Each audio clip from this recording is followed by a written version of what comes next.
Hello friends, মিতার রন্ধনশালায় সকলকে স্বাগত। আর আমি মিতা। আজ আমি তন্দুরি পমফ্রেটের রেসিপি শেয়ার করব। বর্ষার দিনে এই গরম গরম পমফ্রেট মাছ খেতে কিন্তু খুবই ভালো লাগে। তা চলুন দেখে নিই রেসিপিটা। প্রথমে আমি 6 পিস মাঝারি সাইজের পমফ্রেট মাছ পরিষ্কার করে ধুয়ে নিয়েছি। পাশের এই ডানার অংশগুলো, তারপরে লেজের বাড়তি অংশ ভালো করে কেটে নিয়েছি, তারপরে পেটের ভেতরটাও ভালো করে ধুয়ে নিয়েছি। এরপর মাছগুলোর গায়েতে 2 থেকে 3টে করে দুটো পিঠেই কাট মার্ক লাগিয়ে নিচ্ছি, যাতে করে মশলা মাখালে মাছের ভেতর পর্যন্ত মশলাটা চলে যায় আর তাতে মাছগুলো খুব টেস্টি হয় খেতে। সব কটা মাছের এরকম কাট মার্ক আমি লাগিয়ে নিচ্ছি। কাটমার্ক লাগানো আমার হয়ে গেছে।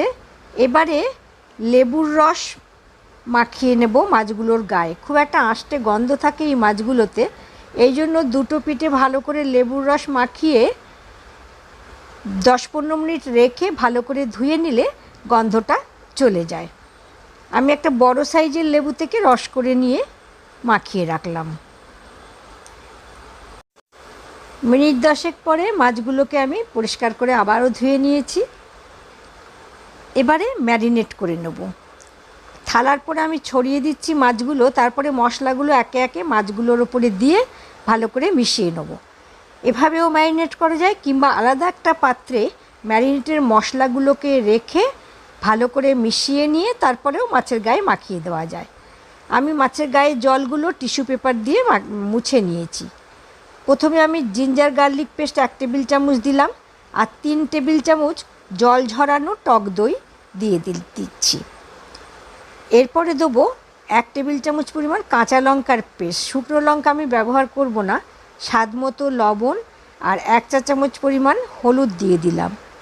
কাশ্মীরি লাল লঙ্কার গুঁড়ো রঙের জন্য ব্যবহার করছি 1 টেবিল চামচ পরিমাণ। এরপরে চাট মশলা 1 চা চামচ পরিমাণ দিয়ে দিলাম।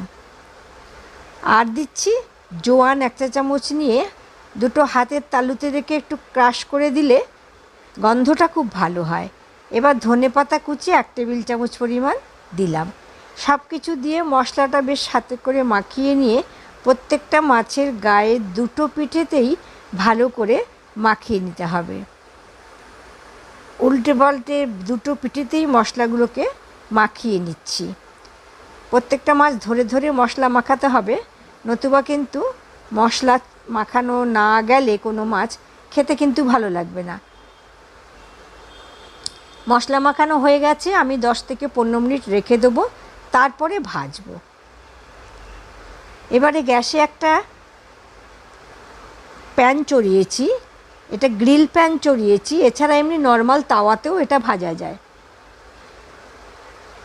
মাখন দিয়ে দিলাম 1 টেবিল চামচ পরিমাণ। মাখনটাকে পুরো প্যানটার মধ্যে মাখিয়ে নিচ্ছি। মাখনটা একটু গরম হলে পরে মাছ আমি আস্তে আস্তে ছেড়ে দেবো। মাখনটা গরম হয়ে গেছে, আমি মাছগুলোকে ছেড়ে দিচ্ছি। যেহেতু প্যানটা বেশ বড়, মাছ একসঙ্গে 4খানা মাছই ভেজে নেওয়া যাবে।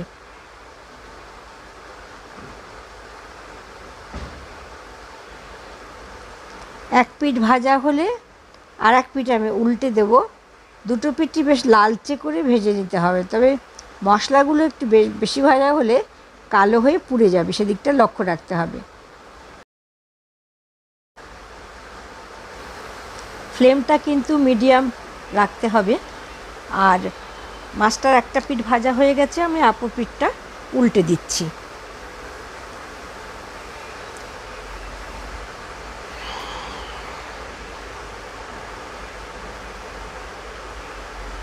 বেশ সুন্দর লালচে হয়ে ভাজা হয়ে গেছে। দুটো দিক ভাজা হয়ে গেলে আমি তুলে রেখে দেব, আর পরের ব্যাচটা আবার দিয়ে দেব। আগের ব্যাচগুলো তুলে নিয়েছি, এবার পরের দুটো বাকি ছিল, সে দুটো এবার প্যানের মধ্যে দিয়ে দিলাম। একটা পিঠ ভাজা হলে এটারও অপর পিঠটা উল্টে দিচ্ছি।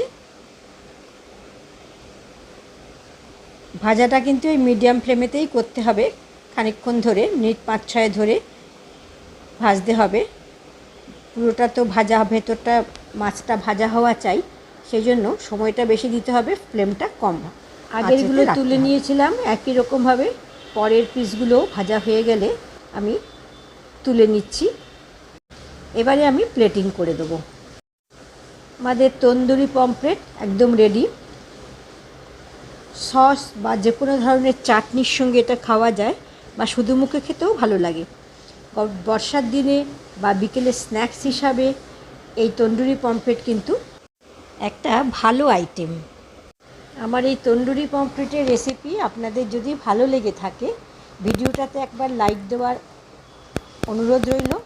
চ্যানেলের নতুন বন্ধু হয়ে থাকলে চ্যানেলটিকে সাবস্ক্রাইব করে বেল আইকনটাকে প্রেস করে অল নোটিফিকেশানটিকে অন করে নেওয়ার অনুরোধ রইল।